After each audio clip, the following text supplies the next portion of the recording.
Welcome to the haunting of the paranormally possessed. Today I review Lights Out. You were right to be afraid of the dark.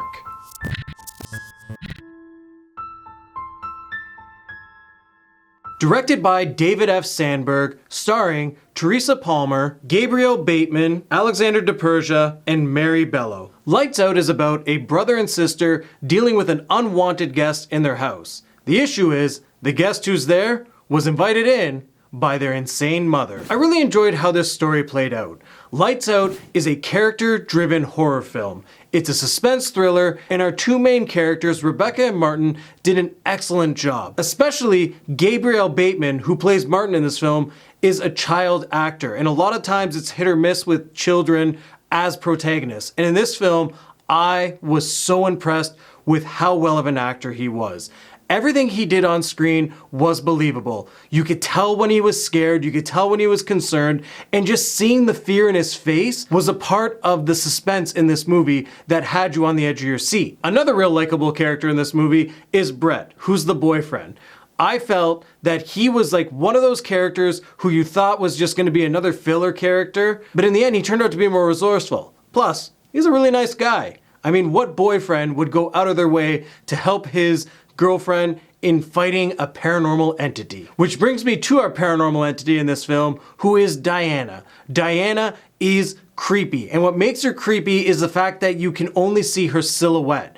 And what's nice about this is the techniques they use to try and scare you and build that tension. They use the idea that she can only appear when the lights are out. And even though they're going through the house and searching for things in the daytime, it still creates these dark rooms. And as this is happening, you're just kind of waiting for Diana to just go out and attack one of them, and you don't know when she's going to attack. Which leads to the production value in this movie, because the way that they lit it created a very interesting atmosphere where you only have parts of a room lit and the other part that is dark. And the fact that they can divide that and use that line to create an intense moment really had you on the edge of your seat. Which brings me to an awkward dislike in this film, because it wasn't the paranormal movie I thought it was going to be. I was going into this expecting a lot more jump scares and expecting this to be a lot scarier than it was, when in actuality it wasn't that scary. But this film was something I thought was going to be a jump scare movie, and it wasn't. Going back to how the short film was, when the grand reveal in the short film happened,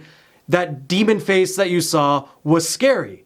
In this one, Diana was not scary. She looked really tacky and cheesy with like burn marks on her skin. It looked fine, but it just wasn't scary. Another issue I have with this buildup of tension is it's kind of predictable that you know when she's going to attack. As the lights are being turned on and off, you can guess where she's gonna jump out of. So that also takes away from the fear factor, because if you're only in one room with one light and the light is going to be turned off, you know exactly where she's going to attack. And a lot of times in the movie, they set up these long hallways where there's 4 different lights and she jumps in between each shadow until she reaches the person. And you know where she's gonna be by the 5th light, and when she jumps out, it's not that scary. Overall, I really enjoyed Lights Out. I thought it was a very good movie, but I definitely wasn't scared, and I think a lot of people are gonna go into this expecting jump scares or expecting it to be more scary than what it was, especially if you've seen the short that this is based off of, because that short film